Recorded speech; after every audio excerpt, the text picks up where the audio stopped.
Good evening, Belize, and welcome to XTV's news broadcast for Wednesday, March 26, 2025.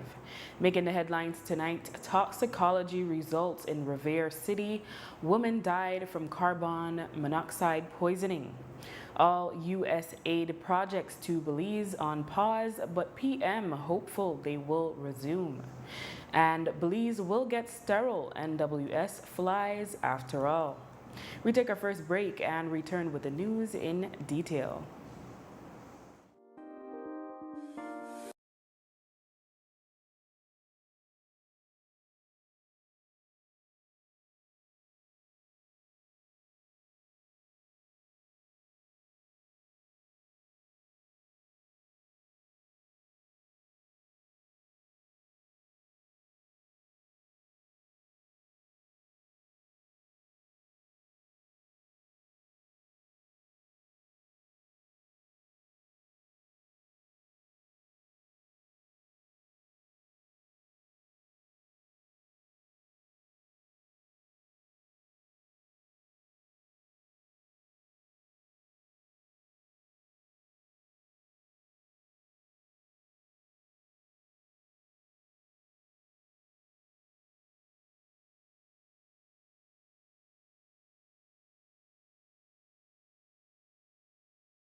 Welcome back with your news. I am Drea Espinosa.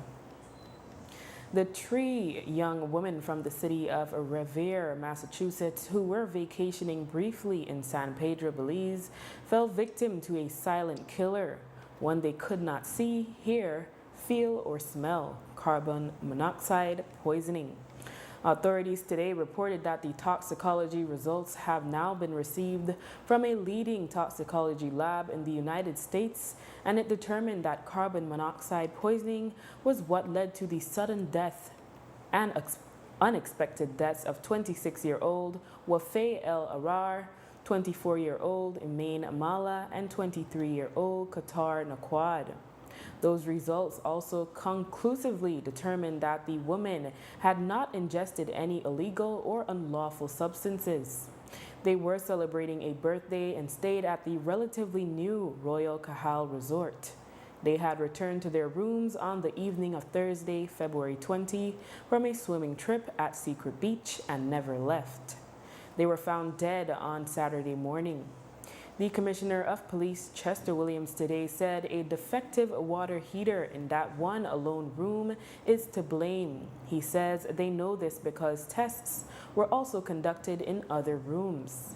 An initial test for carbon monoxide presence did not yield positive results, but a second round of testing was conducted after information from the U.S. Embassy was received that other guests had detected carbon monoxide at the same room using individual carbon monoxide detectors.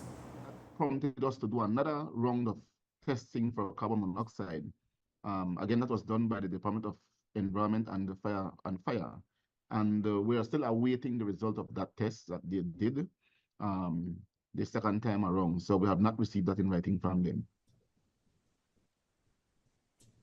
However, the Department of the Environment, the chief had said that they had detected levels of carbon monoxide, but you're saying nothing has been sent in writing. Like, what could be leading to that delay? Yeah, indeed, yes, we have not received anything in writing from them. And again, we have always been focused on the fact that we want to await the results coming from the National Forensic Services that they have sent abroad. We believe that that would have been a more accurate and conclusive findings. And so we would have preferred to use that as the official release to indicate a cause of death. So we're happy that the Forensic Department has now received that report, giving us a better insight in terms of a conclusive cause of death in respect of the three women. I know that you are not a fire expert, but what could have led to the discrepancy? I'm not sure if you posed that question to fire officials regarding why is it that an initial test would not have yielded the result of there being carbon monoxide exposure. From what I was made to understand, that the heater in the room um, is operated with the use of gas, and if the heater is left on, the gas escape into the room. So I would want to think that when they had gone to do the test following the discovery, the heater was off. And so if it was off, then there would be no exposure to carbon monoxide. The second time they went and did the test, I know that they had said that they were going to turn the heater on and leave it on for about 3 to 4 hours to see if in fact the room would develop that level of carbon monoxide that would be fatal. Jian Cho, the executive director of the National Forensic Science Service, broke down the high levels of carbon monoxide that the women were exposed to. The toxicology test that we did, which you don't measure it as ppm, you measure it as percent saturation of carbon monoxide. Normal carbon monoxide test that is non-fatal for toxicology, you can have a normal result as high as about 3.5%, which is not fatal and you won't be sick. Smokers can have carbon monoxide levels, or carboxyhemoglobin is the technical term, saturation in their blood up to about 8%, and they function normal if you smoke cigarettes on a regular basis. Anything above 10% is where you start to experience adverse effects of carbon monoxide exposure, headaches, nausea, etc. 40% is typically the threshold where it becomes fatal.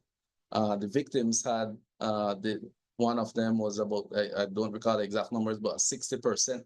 All of them had higher than 60% carboxyhemoglobin saturation levels. One of them had as high as 80% per saturation levels for carboxyhemoglobin, again, is what we call it. A 2020 article on the U.S. National Library of Medicine points to clinical symptoms of carbon monoxide poisoning at levels of over 60%, including coma, convulsions, and cardiopulmonary depression, which is often fatal. The results have been provided to the families of the 3 women via the U.S. Embassy. An independent investigation is also being conducted in the U.S., and today the Compol stated he would expect the families to file civil suits against the hotel. I'm sure that the families may look at civil litigation and they will do their own investigation, but certainly the report that Mr. Shaw has provided that has come from the U.S. Will be shared with them. I know that they have also said that they were going to do their own testing, so they might also get their own results as well. That is going to be used by them in their civil litigation if or when that time should come. They are under no obligation to notify us unless if they were to see something that they believe is criminal that they may want us to pursue. And then I'm sure that they're going to inform us through the embassy so that we can have knowledge of that and for us to investigate. Yeah, and just so that the family has already received the toxicology results through the embassy, and we have provided a copy of the report to them as well. Because the way the sample collection for toxicology works, you really only get one go at collecting samples from the autopsy, and the autopsy was conducted in Belize. So we do have a small amount of samples retained if the family member would want to request those samples for their independent testing, which we have already communicated through the embassy. But because we have used one of the ISO accredited labs in the US that a lot of the medical examiners' offices in the US use as well, the toxicology reports that we just shared with them would conceivably be what they would have obtained through their US medical examiner process. For its part, just prior to the release of the toxicology results, the resort in a statement indicated that it is profoundly saddened by the passing of the 3 young women on their property. However, they noted the reports that the cause could be carbon monoxide poisoning and stated, quote, "From the time this isolated tragedy was discovered, we have been taking all possible steps to ensure that the resort is safe, and it has been reopened for guests since March 19. We have worked with the Belizean government, and authorities have conducted multiple careful assessments of every unit on the property. These assessments have found no further indication of dangerous levels of carbon monoxide in any of the units," end quote. We are still trying to determine from authorities what would be the process for reopening in such a case. Prime Minister John Bersenio today confirmed that all the funding in the form of aid projects to Belize from the United States has been frozen on the directives of President Trump, including the $125 million MCC compact, from which Belize's education and energy sector would have greatly benefited. The PM, however, is hopeful that the funding will be released eventually. Everything is on pause. Remember, the U.S. government put all of that on pause, and they're reviewing it. Well, USAID is a big one that was on TV worldwide, and so MCC is just one of them. And it is on pause for the time being. When we speak with the officials, the American here at the U.S. Embassy, they're saying that they are very hopeful that it will proceed, and so do I. I do believe that they will proceed with it once the dust settles down, so to say. if they don't proceed, are you concerned that you will perhaps be facing maybe not a situation like COVID, but difficult situations because you were expecting that money? I imagine you were assigning it and it should have been a great help to the government. Yes and no. Yes, that okay, you don't get this funding, but more importantly, that funding was not being used to finance the Ministry of Education. It was to do other products, other projects, because we were looking at how we can realign the educational system, which something that Minister Fonseca had already started, that the educational system can align itself with the economy so that our young people can be, that they could be better prepared for the economy of the future, working with the teachers and training and so forth. But it was, so in that sense, yes, but no, because we were not depending on that. The latest word on the transition of Commissioner of Police Chester Williams to CEO of the Ministry of Transport, Indigenous, Constitutional, and Religious Affairs is that it will not happen immediately. A week ago, we heard a report that he was asking for a month before he makes the transition, and now the reports are that it may take as long as 3 months. We asked the Prime Minister for an update today. Yes, it is. There has to be a transition period. Now, whether if it's going to be 1 month or 2 months, that's we're still trying to work that out. And again, I want to put on record my deep appreciation to Commissioner Williams for the extraordinary work that he did, and I mean that sincerely. Sometimes people just say things to say, but he has done an extraordinary job in policing. I think he's been the most successful commissioner of police that we've had, certainly in modern history, but it's time to move on, and we need to be able to look at the issue of transport. The Ministry of Transport needs some serious attention on how we can modernize that department. Look at now we have better roads, people speed more, so we have to try to see how we can control that. Looking at the buses, looking at all of these things, so it's quite a challenge. Do you think he could handle the indigenous portfolio? Well, I'm sure he will. I mean, he has spent a lot of time in the Toledo district, not only as a young police officer, but even as commissioner, whenever there are issues. So I do think that if you can handle police, I think you can handle it with the indigenous affairs. What about political ambitions? If there's redistricting, political ambitions, is there a place for him in the party in Sun Creek West if it's split up? Well, I would not put it at any area, but we always have place for good people. I think that Chester Williams is a good person, a good politician, and I think that he could also do good in public service. He's been doing public service all his life, so it'd be an easy transition should that happen, and if he were to decide that's what he wants to do. But at the end of the day, it's the people what decide that. For many weeks, the Minister of Agriculture, Jose Mai, lamented that the U.S. Department of Agriculture's Animal and Plant Health Inspection Service was not approving the provision of sterile NWS flies to assist Belize in combating the spread of screwworm.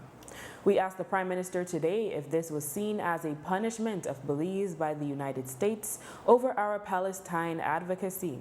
He said, not at all, and revealed that Belize has now been approved to receive NWS sterile flies. First of all, they have agreed now that they're going to give us the flies, the sterile flies, to be able to combat it.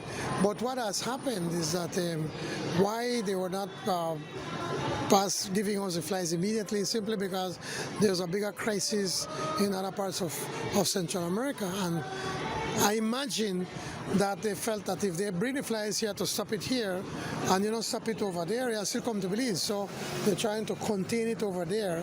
But now that they're seeing that it's starting to spread in Belize, they're making the sterile flies also available to Belize. And lastly, they had slowed down that program, so they do not have enough flies to issue. And so right now they are trying to ramp up the production of these flies.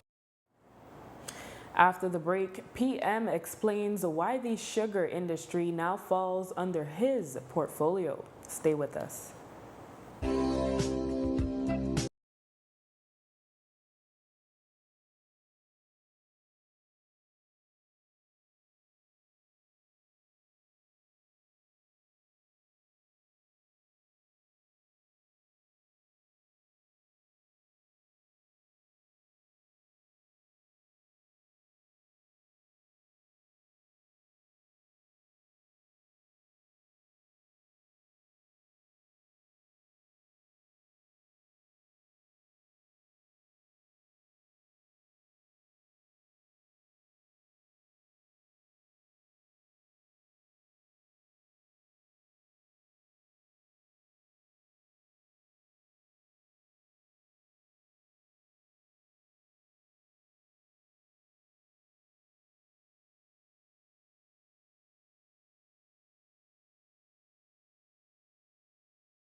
Road, where you are better off alive than dead. Freetown Drugstore, telephone 223-2876. Prime Minister John Briceño has taken over as substantive minister responsible for the sugar industry, which was previously under the oversight of Agriculture Minister Jose Mai, a member of the Belize Sugarcane Farmers Association. As has been reported, the change came after an emergency meeting that the Prime Minister had in February with the principals of BSI's parent company, ASR, in Miami. Some may think that this signals that Belize's leadership is swaying to the bidding of the multinational. Today, Briceño rejected that insinuation and explained what led to the change. It's simply that what has happened is that I met with the farmers, we were the associations, the four of them, along with the ASR, BSI, Ministry of Agriculture and CIRDI, to set up this task force to see how we could look at the Commission of Inquiry and the recommendations, see what can be applicable now, because we're in a crisis mode. But why is it that we took it on? Well, simply because I felt that we need to show that we're giving it the most important priority by having it under the office of the Prime Minister. And then I brought in Dr. Honorable Martinez, who is a trained economist and that can be able to give it the day-to-day attention, and then working along with us that we could be able to hopefully steer it through this existential threat that is going through at this time. And are you concerned about what can happen in this year in particular, given that a new agreement needs to be negotiated between BSCFA and BSI? Well, I think that BSCFA, the leaders are realizing that we could be continuing this fighting back and forth, and we might be fighting over nothing. So it's important that we be able to look at the industry as a whole and what is in the best interest of everyone and not individual. As it is right now, BSCFA, Belize Sugarcane Farmers Association, is going through an existential threat themselves, because right now they have been refusing to sign the fair trade. And there's a lot of monies that goes to the farmers, and because of that, they are members of which I am a member of that association. We're not getting the other help by signing on to fair trade, which farmers desperately need. The People's Constitution Commission, PCC, has produced a 129-page report which contains 167 recommendations that are expected to be forwarded to the Prime Minister on Friday, May 15th. The compilation of the PCC recommendations, as it is titled, will be shared with the stakeholder organizations who are represented on the Commission for their review and comment, so the submissions can be included in the final report. The recommendations were derived from public outreach conducted by the PCC between June 2023 and May 2024 and include input from members of the diaspora. The PCC chairman, Anthony Chanona, notes that the report concludes their work spanning 2 years and 7 months. Within 60 days of receipt, the PM shall cause the report to be laid before the National Assembly. Before a referendum is held on the acceptance of the recommendations, the PCC hopes a round of education campaigns can be held for citizens to familiarize themselves with the recommendations. The Ministry of Health and Wellness has responded to reports that the morgue at the Punta Gorda Community Hospital had not been working for over a year. Dr. Jorge Polanco, the director in the ministry who is responsible for hospital services and allied health, told Creme News XTV that the morgue has been operational, but in the last 2 months, it was not functioning at the desired temperature, despite repairs. He believes that the cooling facility has reached the end of its useful life and a new cold storage unit capable of accommodating 6 cadavers is being transported from Orange Walk to replace the outdated unit in Punta Gorda. Responding to other allegations that 2 cadavers were placed in trucks yesterday, Dr. Polanco said 2 were indeed initially placed, but 1 was returned to the morgue. However, he explained that it is a refrigerated van and the corpse was kept for a day only.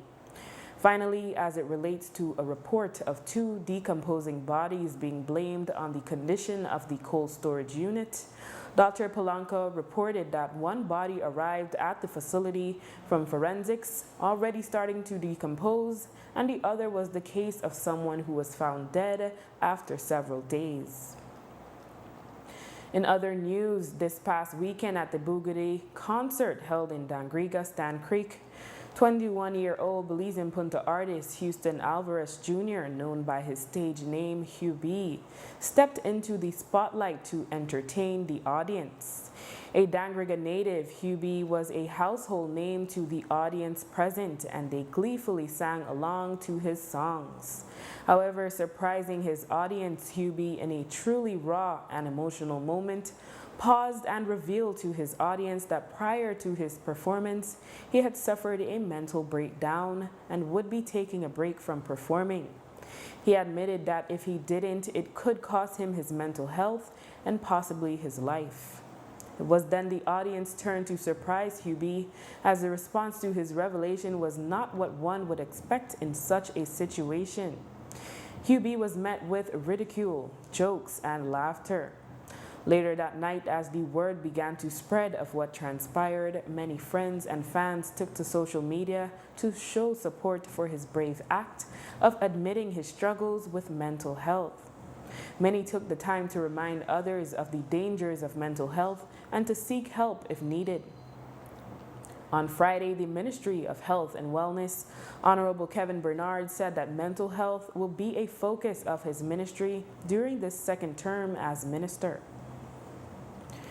In police news, U.S. national 28-year-old Spencer Eisenberg has been charged with manslaughter by negligence for the death of 70-year-old tourist Jeffrey LeBeau, another U.S. national who was on a snorkeling trip in Turniff over the weekend when he was run over by a speeding boat. Eisenberg is a resident of Key Cocker. LeBeau was swimming with a group of tourists in a spot marked off by their tour guides to indicate presence of divers. After the break, SIB figures confirmed that 2024 was a record year for overnight visitors. Stay tuned. 20 years ago,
fingertips.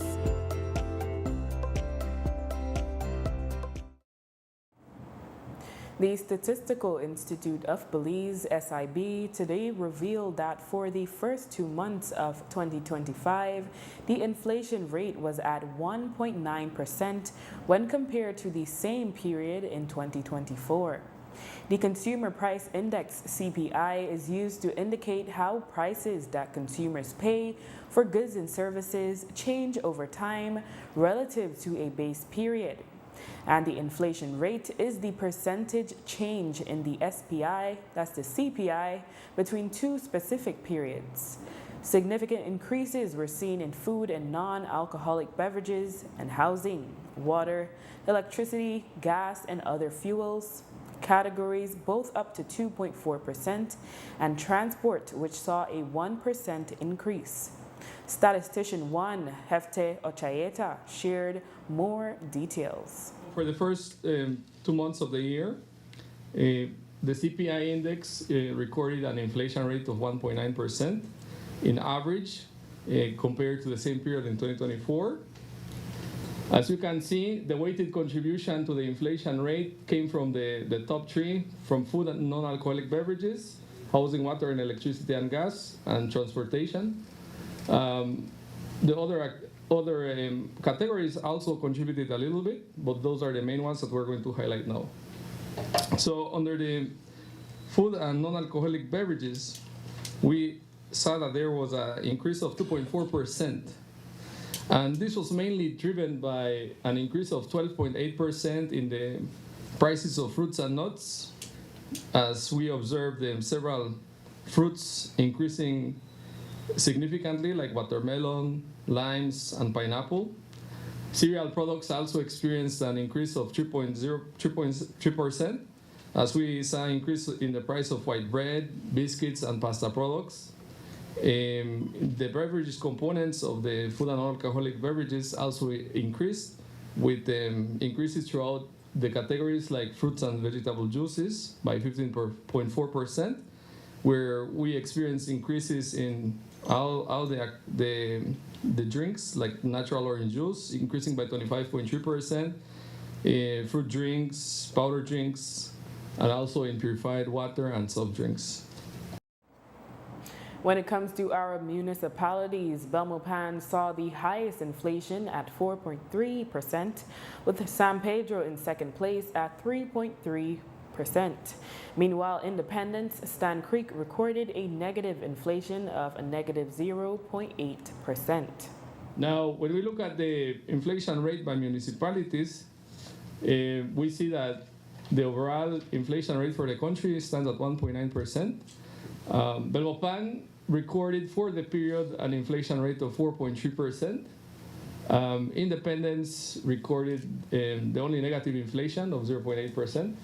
And throughout the country, as you can see in the chart, we had inflation rates. And what contributed to the story in Belmopan is basically the same factors that we saw at the national level. Higher prices recorded in the food and non-alcoholic beverages, which increased by 4.3% in Belmopan. The opposite happened in Independence. Independence recorded lower prices in food and non-alcoholic beverages. It went down by 3.5%. So there was a shift there, and that's what happened in the inflation rate there. A highlight of today's SIB press conference was the confirmation that 2024 was a record year for Belize when it comes to overnight tourist arrivals. For the past few years, 2019 had been the benchmark when Belize was enjoying a gradual increase in arrival figures, until the pandemic put a halt to that. As for cruise ship arrivals, for which 2019 was also the benchmark, the numbers are not quite there yet, but 2024 saw the highest numbers since. Here is SIB statistician 2, Christopher Hulse. A record year for overnight visitors for last year. So overnight went up by 18.4%. So from 110.7 thousand of arrivals to 131.1, which we can observe that is even above the 2019 level. And then cruise went up by 13.8% from 232.6 thousands of arrivals to 264.7. Today, the Statistical Institute of Belize, SIB, reported figures that show Belize saw a significant increase in exports to the United Kingdom, the United States, and the European Union during the first 2 months of 2025, when compared to the same period in 2024. Exports to the UK increased by 11%, to the EU by 14.7%, and to the US by 5.4%. SIB statistician 2 Ronald Oriano explained which commodities accounted for the increase in exports to these trade partners. We observed that due to increased exports of sugar, earnings from the United Kingdom went up by 11% or $1 million, from 9.1 million to 10.1 million. Earnings from the European Union saw an increase of 0.8 million during the period, up from 5.3 million to 6 million, due to increased sales of lobster products to this region.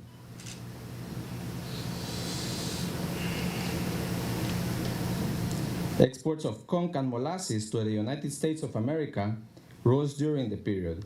As a result of earnings from this country grew by 0.4 million from 6.6 million to 7 million.